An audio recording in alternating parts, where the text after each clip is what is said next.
Bonjour et bienvenue dans ce flash d'information. Nous démarrons aujourd'hui avec une bonne nouvelle.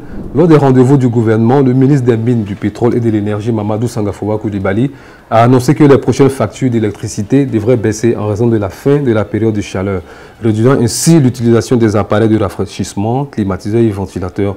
Il a également expliqué que cet ajustement tarifaire visait à éviter les délestages causés par une demande accrue de courant pendant la période chaude. Au cours de cette séance, le ministre a souligné la demande de courant a augmenté en raison de la chaleur, entraînant des délestages dans la sous-région.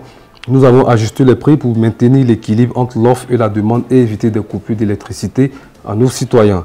En outre, il a partagé la perspective positive selon laquelle la Côte d'Ivoire pourrait devenir un exportateur net de pétrole brut d'ici 2030 et rejoindre l'Organisation des pays producteurs de pétrole OPEP, ouvrant ainsi la voie à un développement économique significatif pour le pays. Passons maintenant à une autre actualité préoccupante. Le Conseil national des droits de l'homme CNDH rapporte 4137 cas de grossesse en milieu scolaire pour l'année scolaire 2023-2024 en Côte d'Ivoire.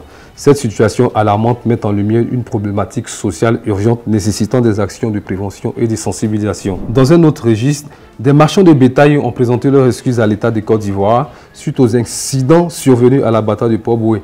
Ce acte de contrition marque leur volonté de coopérer avec les autorités pour éviter de futurs incidents. En matière de sécurité routière, le 4 juin 2024, un accident impliquant un véhicule particulier et un camion de transport de marchandises a eu lieu sur l'autoroute du Nord, causant un décès et 2 blessés qui ont été évacués à l'hôpital Saint-Jean-Baptiste de Bordeaux.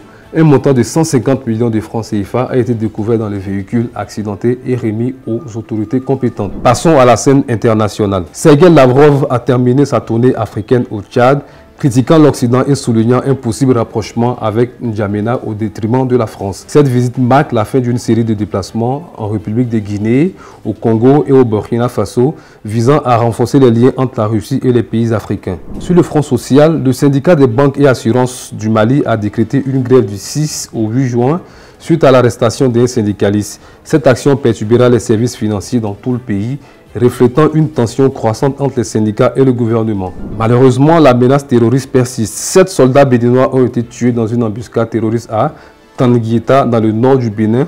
Cet incident tragique souligne la menace persistante du terrorisme dans la région. Toujours en Afrique de l'Ouest, le président nigérian Bola Tinubu a reçu un projet de politique prévoyant des dépenses possibles de 3,72 milliards de dollars cette année en subvention au carburant et une augmentation des emprunts pour son budget 2024.